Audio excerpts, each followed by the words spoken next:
জীবন বড় দামি জিনিস, তাই হয়তো জীবনের মূল্য অনেক। আর সেই জীবনের মূল্যবান সময়গুলো বেঁধে রাখতে চায় আমাদের জীবনের সবচেয়ে সুন্দর অমূল্য স্মৃতি হিসেবে। আর জীবন যদি সেই সুন্দর স্মৃতির দোরগোড়ায় আপনাকে এনে দাঁড় করায়, তবে তো আপনি সেটিকে উপভোগ করতে বাধ্য, তাই না? তবে চলুন আজকের দিনটা শুরু করা যাক, আশা করি ভালো লাগবে। হ্যালো এভরিওয়ান, আসসালামু আলাইকুম। কেমন আছো সকলে? আশা করি ভালো আছো, সুস্থ আছো। তো উত্তর দিনাজপুর জেলার ছোট্ট একটি গ্রাম থেকে আমি পায়েল আমার ব্লগে তোমাদের সকলকে জানাই অনেক অনেক ভালোবাসা। নানা নাই এখানে, এখানে সবাই বন্ধুরা, হলো আমাদের আরেকটা পরিবার, তাই না? তো দেখো কুয়াশা কত পড়েছে চারিদিকে। এখন বাজে 7:30। সকালবেলা উঠেছি, সমস্ত কাজকর্ম করা কিচ্ছু হয়নি। ঘুম থেকে উঠে এই যে আয়ান সোনাকে এতক্ষণ টাইম দিচ্ছিলাম, কি করবে বলো? আর চলো পুরো ব্লগটা কন্টিনিউ করছি, কেমন হয় না হয় পুরো ব্লগটা দেখো, আশা করি ভালো লাগবে। আর এত কুয়াশা পড়েছে যে কি বলবো, দেখো প্রচুর কুয়াশা। আমি তো সমস্ত কিছু পরে নিয়েছি, এই যে সোয়েটার পরে নিয়েছি, দেখেছো? মোজা টোজা সমস্ত কিছু। তো চলো, সকাল হতে না হতে এটা প্রত্যেককে করতে লাগে। তো 1 কাপ চা বসিয়ে দিয়েছিলাম, 1 কাপ বলতে না, 1 কাপ চা আমি আমার জন্য নিচ্ছি, আর এদিকে শ্বশুর শাশুড়ি সকলকে দিয়ে দিয়েছি। আর আয়নের আব্বা বলেছে আর সকাল সকাল একটু কাজে যাবে, সেই জন্য আমি রান্নাটাও বসিয়ে দিয়েছি। সকালে তেমন কোনো কিছু খাওয়া হয়নি, শুধু চা আর বিস্কিট। আর এখানে দেখো ফুলকপি আলু দিয়ে একটা তরকারি করব, তার জন্য সেখানে মানে সমস্ত কিছু মশলা বেটে নিচ্ছি, টমেটো পেঁয়াজ রসুন মানে যা যা লাগে যাবতীয়। আর এখানে আমার বলতে বলতে তরকারিটাও হয়ে গেছে, আর আয়নের আব্বা খাওয়া দাওয়া করে কিন্তু বেরিয়ে গেল। আর আজকে যাব আমরা হচ্ছে শাকের জমিতে, পুরো ব্লগটা দেখো, খুব খুব মজা পাবে। যে দেখো কত ধরনের শাক হয়েছে, মূলো শাক বলো, লাফা শাক, সরিষা শাক, তারপরে তোমার হচ্ছে যেগুলো হচ্ছে ধনে গাছ, একদম পুরো শিশিরে ভর্তি হয়ে আছে, পুরো হাতটা ভিজে গেল। যখন গ্রামের এই টাটকা শাক সবজিগুলো দেখি না, তখন নিজেকে সামলানো খুব কঠিন হয়ে পড়ে। কেন বলো তো? শাক তুলে খাওয়ার একটা মজা আলাদা, সে তুমি যতই কিনে খাও না কেন। আসো তাড়াতাড়ি এর দিক দিয়ে হেঁটে। আর ওই দূরে মা আসছে, আবার পড়ে যাবে, তোমার দাদি আসছে। আসো আসো, এদিকে আসো আয়েন, এদিকে আসো মা, এদিকে আসো, দাদি আসছে, এদিকে আসো।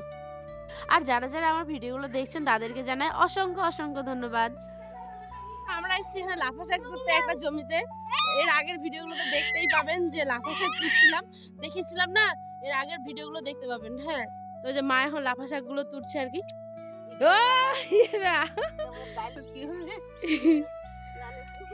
মা এখন শাকগুলো তুলছে, আর আয়ান শুধু দৌড়ে দৌড়ে বেড়াচ্ছে। আর এই যে দেখো, এই যে এই শাকগুলো আর কি, দেখি মা, দেখি দেখি, এই যে এই শাকগুলো। আ কি বল, ওগুলাই বানাচ্ছি এখন আপাতত, কি আর করা যাবে। এই যে এই শাকগুলো,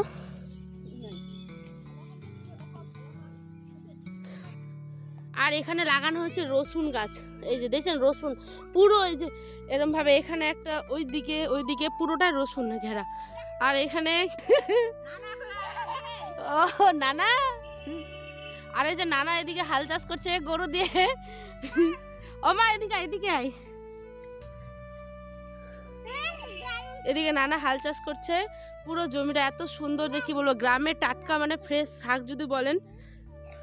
আর এখানে সবাই মিলে মজা করছিলাম, যেহেতু নানা নাতিন বলে সম্পর্ক, একটু হাসি আর কি তো হবে, তাই না?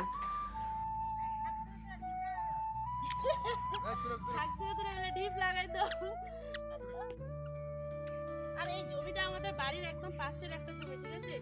আমাদের বাড়িটা একদম ওইদিকে, আর এখানটাই জমিটা। কি মা, এখানে সমস্ত মানে আমার যেগুলো বৌদি বা ননদ হবে তারা একটু দেখছে, হাসছে। যেহেতু গ্রাম থেকে আমি একটা মানে সাধারণ গ্রামের বউ বলতে পারেন, তো ভিডিও করছি, তো ওরা দেখছে দাঁড়িয়ে দাঁড়িয়ে, হাসাহাসি তো করতেই হয়, আর কি বলবো বলেন। আমার এখন ভিডিওটা দেখলেই হাসি পাচ্ছে। আর এগুলো হচ্ছে আলু গাছ, আলু মানে পাতাও কিন্তু শাক করে খাওয়া যায়, খেতে তো খুবই মজা হয়, আর অনেকটা মানে শরীরের পক্ষে উপকারী। আলুর শাক ভাজি আমরা বলি গ্রামের ভাষায়, শাক ভাজি করে খাওয়া। তো ভাবলাম কিছু এগুলোও তুলে নিই, কিন্তু জানো আমি আয়নের জন্য কিচ্ছু তুলতে পারিনি, বেশিটা মাই তুলেছে আর কি। আর এই কাজগুলো করার মধ্যে কিন্তু একটা অন্যরকম আনন্দ। দেখবেন কোনো জিনিস যদি আপনি গাছ থেকে ভেঙে খান বা মানে পেরে খান, সেই ফল হোক বা সবজি হোক, তাহলে দেখবেন ওরা একটা না অন্যরকম আনন্দ মানে লাগে মনে। আর এগুলো হচ্ছে কি মানে পাট শাক, আমরা গ্রামের ভাষায় কিন্তু লেলিয়া শাক বলে থাকি। গাছ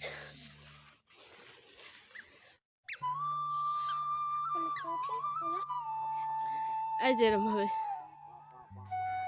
এসব কিছু দেখার জন্য কিন্তু সত্যি ভাগ্য লাগে, তাই না? আর আমি সেই ভাগ্যবান নিজেকে মনে করি যে আমি মানে এই সমস্ত কিছু দেখতে পাচ্ছি। তো আপনাদের কেমন লাগছে অবশ্যই কমেন্ট করে কিন্তু জানাতে ভুলবেন না, আর ভিডিওগুলো ভালো লাগলে অবশ্যই চ্যানেলটা সাবস্ক্রাইব করবেন। আর এই যে নানু, মানে এটা নানু বলতে কি বলেন তো, আমাদের এখানকারই সম্পর্কে নানা হয় আর কি, সেই জন্যই আর কি এত মজা এত হাসি।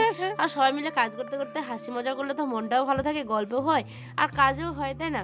আর এদিকে দেখো মা শুধু শাক তুলতেই ব্যস্ত।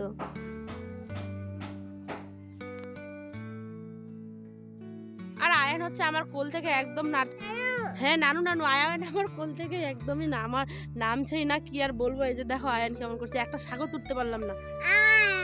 আ কিয়া কিয়া আ আ ওর দিকে ওর দাদি শাক তুলছে, এদিকে নুসরত, আর এদিকে আমি দাঁড়িয়ে আছি।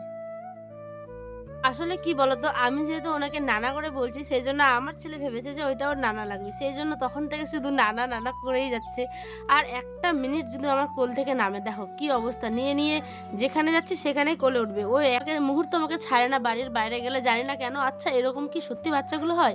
বাইরে গেলে কি ওরা মানে কেমন একটা হয়ে যায়, তাই না? বাড়িতে দেখে যখন নিজের লোকরা থাকবে তখন কিন্তু গোটাটা দৌড়ে বেড়াবে, আর যেই একটু বাড়ির বাইরে যাবে তখন শুধু মাকে খোঁজে। আমরা এখন বাড়ি যাচ্ছি, আমাদের শাক ধরা প্রায় মানে হয়ে গেছে। আর এত কুয়াশা যে কি বলবো, এখন 12টার মতো বাজে, দেখবেন কুয়াশা কেমন দেখায়। ওই দূরে দেখেন কেমন কুয়াশা, প্রচুর কুয়াশা, দেখতে পাচ্ছেন? অন্ধকার হয়ে আছে এখনো সমস্ত কিছু। তবে আজকের মতো এখানেই, দেখা হবে আবার অন্য একটি ব্লগে, নতুন দিনের সাথে নতুন নতুন ভিডিওর সাথে। আর এখানে বেচারা পুচকিটা পড়ে যাচ্ছিল, অনেক কষ্টে নিজেকে সামলেছে। তবে আজ এই পর্যন্ত, দেখা হবে আবার অন্য একটি ব্লগে। আল্লাহ হাফেজ, সকলে ভালো থাকবেন।